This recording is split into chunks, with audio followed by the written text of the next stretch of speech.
Thank you very much for meeting with me. I'll have questions for both of you, but I'm actually directed first to Mr. Davis, if you don't mind. First of all, you're amazingly hilarious, and I never knew that about you, so thank you very much. Thank you very much indeed.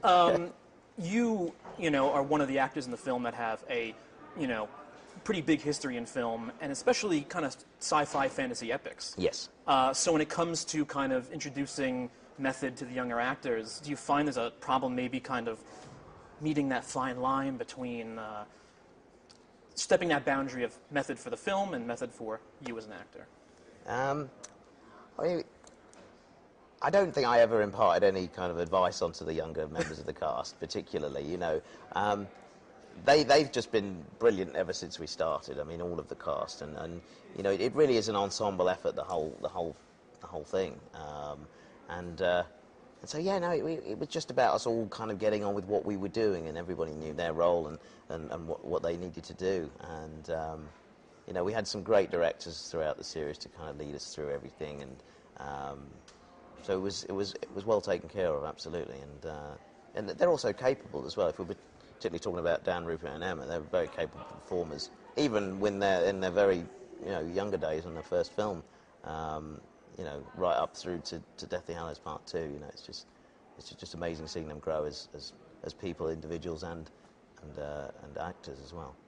And for you, Ms. Lynch, since you're jumping into the films a little further into the process, was there ever a point where you felt that there was some where you kind of had to ask somebody something, or was it some point where you just kind of went with the flow? But do you mean you had to ask for advice? She knows everything more anyway. method, not necessarily acting, tips, but just like the idea of like the way the flow of the set moved. Yeah. Well, I mean, I asked about lots of technical things, like what's that clapper thing, and still don't know what that is. But no, not really. Never a time where I sat down and said, "What do I do?"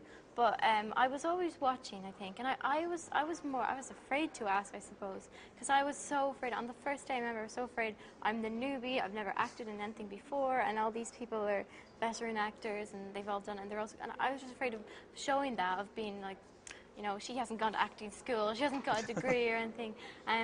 But I think what I learned, like I was so trying to be perfect and say it the exact same every time, and what I learned, like seeing them, was that everyone, they play with it. They don't just, it's not, it's more than acting. They're having fun, and they're like, maybe I'll try it this way or this way. Especially, I think, Helena Bonham Carter, she's fascinating to watch because she's moving all the time, and as she's, even in between scenes, she's like working it out and going with it. And I think I picked that up, that it's not about perfection, it's about experimenting. Yeah.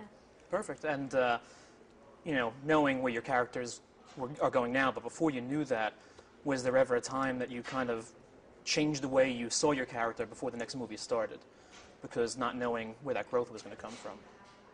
Yeah, I suppose you didn't. I mean, it was a kind of an amazing thing when you found out you were going to be in the next movie, because we weren't shooting these. When I started on the very first film 10 years ago, I didn't know we were going to do 8 movies. So, each one I did, I was like, oh, great, this is great, there's more work, this is lovely, I get to, further this character, etc. So you didn't look at it that way. Had we known we were going to be doing all of these films, then perhaps, I might have looked at it differently as a kind of a character arc and everything. And but yeah, I was just taking it a movie at a time, and I was grateful for what I had to do, and obviously tried to enhance what I was doing where possible. I mean, my characters throughout, except for Griphook, I suppose, have been the kind of the comic relief moments, the lighter moments I've always been involved with, which has been a great pleasure to be able to bring those kind of lighter moments to the films as well. Perfect. Thank you. Thank you. Okay, thank you.